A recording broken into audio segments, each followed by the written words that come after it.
Madame, Monsieur, bonsoir. Bienvenue dans ce point de l'actualité. Le médiateur de la République continue sa mission de renforcement de la cohésion sociale. Des localités avaient connu dernièrement des violences, notamment lors de la présidentielle. C'est le cas de Dabo dans la région des Grands Ponts. Adama Toungara y a rencontré toutes les communautés, une séance d'écoute pour les amener à dire non à la violence. La Direction générale des impôts veut faciliter le recouvrement des recettes fiscales. La DGI donne les moyens à ses agents. Elle a remis 234 véhicules à ses services centraux et décentralisés, une dotation pour renforcer leur capacité de mobilité.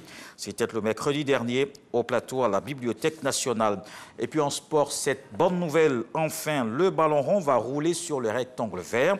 Le championnat national reprend le 19 mars avec la Ligue 1. Annonce faite par Mariam Dao Gabala, la présidente du comité de normalisation de la Fédération ivoirienne de football. Elle était face à la presse ce vendredi. Des détails avec Patrick Dadier. Enfin, le bout du tunnel est là. Le ballon pourra à nouveau rouler sur nos terrains. Nous avons décidé de relancer les championnats.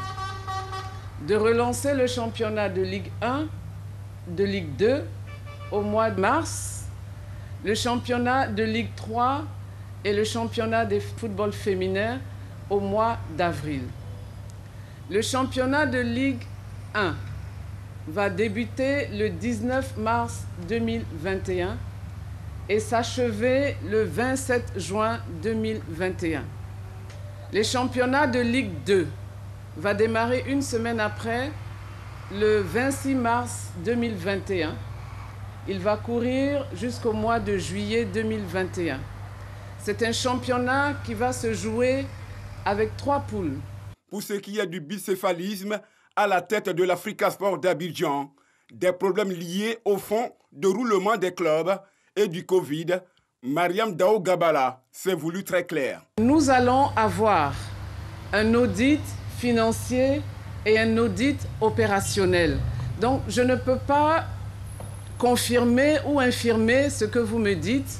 J'attends que les audits me parlent et en ce moment-là, les informations vous seront données. Pour ce qui concerne l'Africa Sport, écoutez, les clubs ont enregistré des équipes. Pour l'instant, je ne pense pas qu'on ait enregistré 2 équipes de l'Africa. Donc, on attend de voir s'il y a 2 équipes de l'Africa. En ce moment-là, on prendra une décision.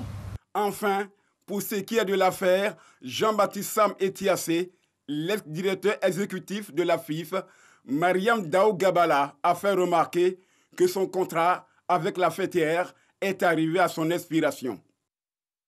Dans le reste de l'actualité, assassinat de Chebeya et Bazana en RDC, une plainte déposée contre le général Djadjidja.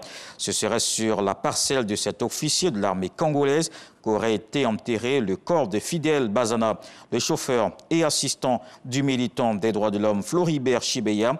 Selon les témoignages des 2 policiers, les 2 activistes ont été tués à l'inspection générale de la police à Kinshasa le 1er juin 2010. C'est le début d'un processus qui promet d'être long. En Italie, Mario Draghi obtient le feu vert de ses militants via la plateforme digitale Rousseau sur laquelle ils ont voté hier jeudi. L'ex-directeur de la BCE, 73 ans, est donc attendu au palais de Quirinal. Il doit présenter sa liste de ministres au président de la République. Sergio Mattarella l'avait choisi pour succéder à Giuseppe Conte, contraint à la démission le 26 janvier après l'éclatement de sa coalition. Dernière étape, le vote de confiance au Parlement qui se tiendra avant la fin de la semaine prochaine. Et puis aux États-Unis, pour terminer, le procès en destitution de Donald Trump, accusé d'incitation à l'insurrection, entre dans sa 4e journée ce vendredi.